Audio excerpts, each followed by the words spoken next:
Sir Bors. Most perfectest man, Sir Bors. Oh, hey, I was just reaching to grab for my tears of the Timmies to add to my concoction that I'm stirring over here for my breakfast for tomorrow. And I didn't see you there, so have a seat. Let's talk a little bit about sorcery and contested realm. And, you know, something that's been on my mind lately the past day has been, we've never had a time in the world where there's been so many opportunities to get facts. And yet somehow,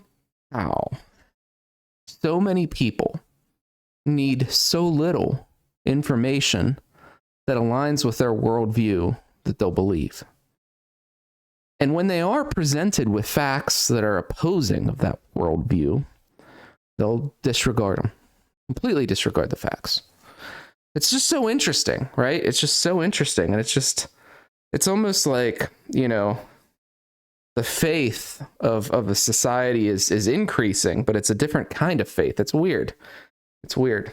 So just wanted to mention that, you know, we'll talk about sorcery. Like I said, maybe a little bit about what I was wrong with, you know, maybe we'll hit some of that. But let's talk about Dragon Lord first and thoughts on the secret layer style distribution. You know, I know Rudy made a video. He even called it the Dragon Secret Layer. And it can't help but ponder, you know, is this an opportunity for EC to really test the waters of eliminating distribution and going direct to stores? You know, distribution is kind of like an archaic thing. Here in Pennsylvania, when you try to buy beer, for example, you can't go really to a grocery store unless the rules laxed a little bit lately. You had to go to a beer distributor.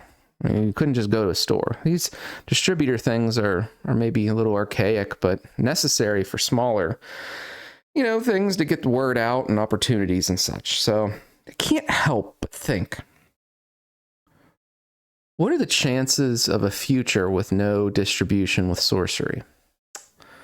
I toss that out there because if you think of the Arthurian Legends debacle, okay, the Arthurian Legends debacle is really only because distribution exists, right? If distribution didn't exist, you wouldn't have dumps.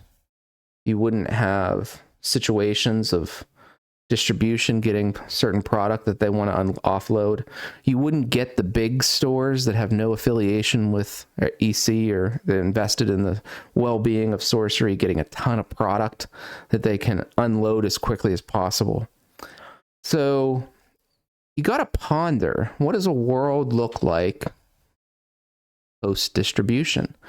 And I'm interested and will observe carefully how it's working with the Dragon Lord set when it arrives.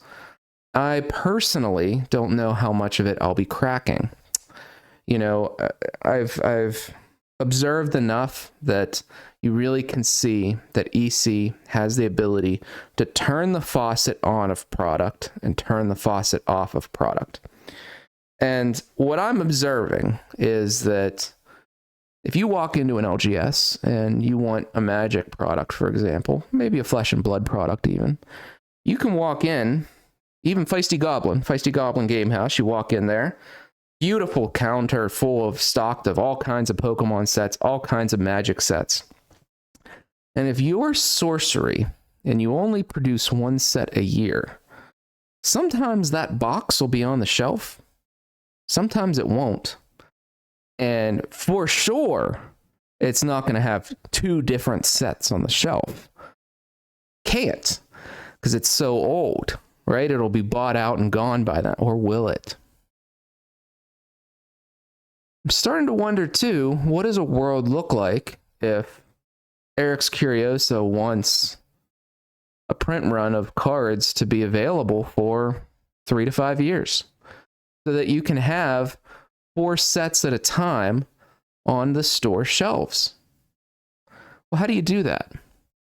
You do that through controlling the price of the product and controlling the amount of individuals, companies, everything that can dump that product at a lower price and potentially, damage your situation. So, what if you had somebody like Team Covenant, like them, storing boxes for Eric's Curiosa that could then be directly distributed to stores, LGSs, folks that are registered. What that doesn't cover are some of the online retailers, the large single sellers, stuff like that. But then you wonder, do you really want single sellers, your Eric's Curiosa? Do you really want a secondary market? Isn't it better, more profitable even, if you could capture that sale in packs and boxes and really maximize that and minimize all these other transactions occurring? What if Eric's Curiosa is really working behind the scenes to maximize their profits through innovating their way out of distribution? Maybe they looked at that model with Arthurian Legends and said, you know what, that contributed to some of our problems. Quite honestly, guys, if we look at this model, what has to happen here is you have an unknown number of print runs for all your sets, because you don't know. Nobody knows. Nobody has a clue. Not even the biggest LGS, because the biggest LGS can't call up distro and say, how many pallets do you have? Right? Because distro doesn't have any. It's sitting somewhere else. You can also at any time burn all that product. If something goes awry, something happens, you tower it up into a pyramid and you light the match and you can burn it and no one knows the wiser. So for me, and this model is fairly smart. It's a fairly smart model. The issue that I would have with something like this is reach and growth. Still the big G word. I'm sorry, guys. I know I didn't want to say the big G word here today, but growth is something that's a little bit hard to handle these days, especially with one set a year, right? And the lulls, and what do you do with the lulls? Oh, sorry, I'm stirring again. Sorry, I'm stirring. So growth is a big issue. The other issue is the products are going to be available then for up to 5 years. So singles are naturally going to go down unless enough of the G word comes in to out demand the supply of the singles. So, I'm sorry, I'm stirring. I'm stirring again. Sorry. Stop me. Forgot the Timmy tears too. I didn't add those yet. So to me, it's smart, but we're never going to see the big G word. Okay. And for me, I have no incentive as a collector to collect early. And some of you will say, Gothic has to be successful, and Gothic will be successful. It's a big set. All these things are going to happen. New people are going to come in the game, and good times are here again. The problem is that with Alpha had a small print run. It was finite. People bought Beta because they expected something similar from Alpha. Sorry. I know, I gotta stop. They expected something similar from Alpha, and it turns out that, the market got it wrong, and that's why, you saw the anger, frustration in everybody with Beta. They didn't behave the same way that they behave with Alpha. Same thing for Arthurian Legends, even a little bit different this time. Seems that, rather than coming back in waves, printing looks like maybe there's just one big run. So where does that leave us for Gothic? Well, we're going to go down a little analysis at the moment and say, here's the potential options of what happens with Gothic. Option number 1, Gothic does amazing, printed to the moon, but growth outshines the printing and everything goes up. Option number 1. Option number 2, Gothic does well. The printing is high, bringing some new players in, but singles prices trail because printing outpaced the growth. Option number 3. Gothic does okay. Not a lot was printed, not a lot of growth. Collectors are happy because not a lot of things are printed, not a lot of growth, but doesn't really matter too much for the collectors. Players are like, what happened to the growth? We're not seeing any player growth. Option number 3. Option number 4. There. Gothic doesn't do well. The product is printed to oblivion. Lingers on the shelves. Okay? Lingers on the shelves for years to come. They have to maybe reprint beta because go back to what works. Get some folks in. Okay. Option number 4. Option number 5. Gothic still doesn't do well. But this time, it wasn't printed that big, and there's no growth. That's really the only options. We got 5. That's it. 5 options. It's either going to do well or not, and it's going to have those variables within it. What you have to say is what's the most likely outcome based on what you're observing and based on what the market historics have been and based on what the company historics have shown us. We printed an extra set of beta, and someone shared this on one of the Discords. There was 111 folks new to Sorcery in the Discord. I'm sorry, not new to Sorcery, but 111 folks of growth since the beginning of January. So unless the print run was 1,000 boxes, it seems that the print and they will come doesn't work. I am not observing growth in Sorcery. The market is not observing growth in Sorcery. You got the same Timmies buying up the collections, passing it around. So what does that tell us about Gothic? They've got to make some changes to be successful. That's what it tells me. And having product available for multiple years may work for a short period of time, but enough time your consumer's going to catch on to you. And the consumer's going to say, I'll see you back in 4 years. And it's already starting to happen. And guys, I'm not saying a word about the card. The cards look amazing, right? At the same time, that's what's happening. People are saying, we'll see you back in 4 years. So you have this bump of a new set. You have the bumps of these events and the long tail slope, like a slide of lost, all of that growth that you get. What's the plans to keep the growth, retain growth, to sustain growth? What are those plans? And for me, I look at, again, the historics, and I look at what Gothic could be.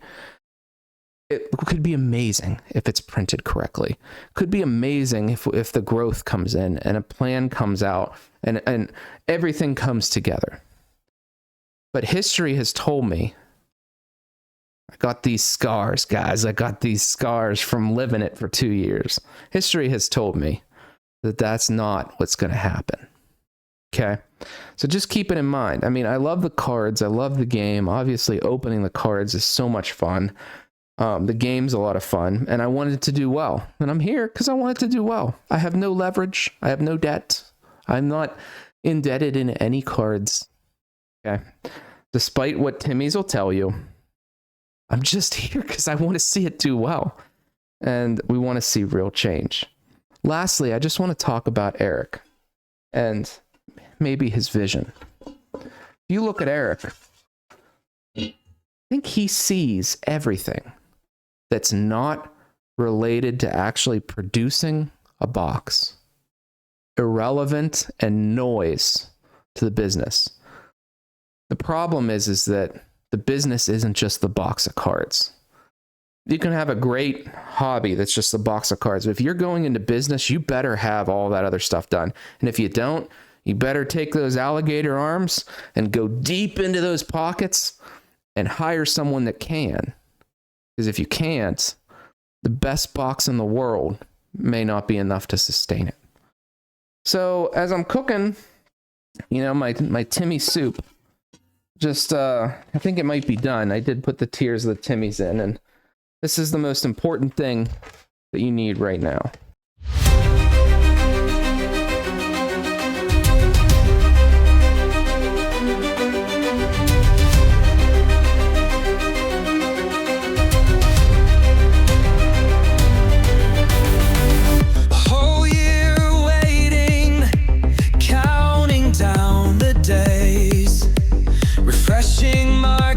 Pages scrolling through decay, collectors weep and moan as their cards decline, saying this game's dying, it's the end of times. Sealed product tumbles, prices hit the floor, my investments crumbling, paper hands deplore, a drama-filled exodus, impatient hearts aflame. But is it really doomed, or are we just insane? Oh, sorcery, oh tragedy, how dare you make us wait a year, a contested realm of agony, patience brings the death's door near. Back in my day, whispers the ancient dragon sage, we cherished it slowly, now you're full of rage. 3 months, the newsstand, and now a year's too long. If I can't open anything new, using imagination just feels wrong. So go sell your alpha foils, cry that prices fell, declare the game's deceased, shout your fond farewell. But the rest of us will linger, smirking with firm hands. See you again when Gothic lands. Oh, sorcery, oh tragedy, how dare you make us wait a year, contested realm of agony, patience brings the death so near. No sorcery, sweet tragedy, our drama plays out once again. Perhaps we'll get communication from EC someday, to restore lost trust and faith led astray.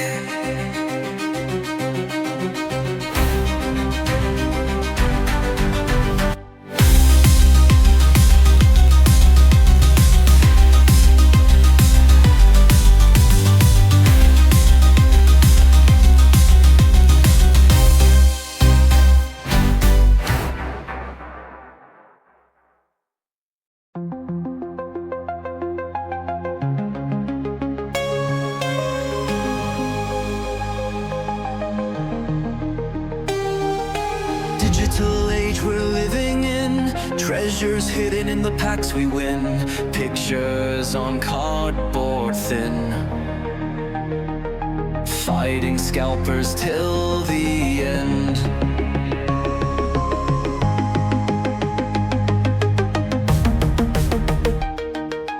Holograms that shine so bright, sample packs just drop from sight. In the shuffle I can't win, every pack is cursed with sin.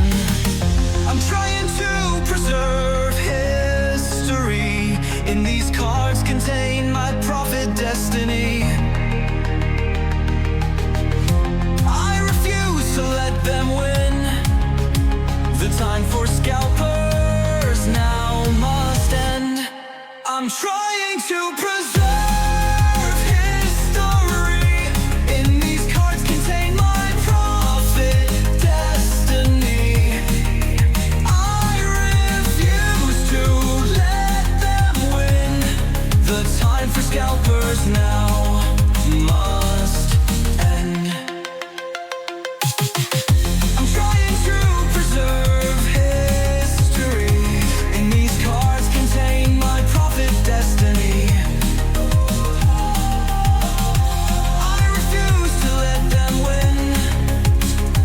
time for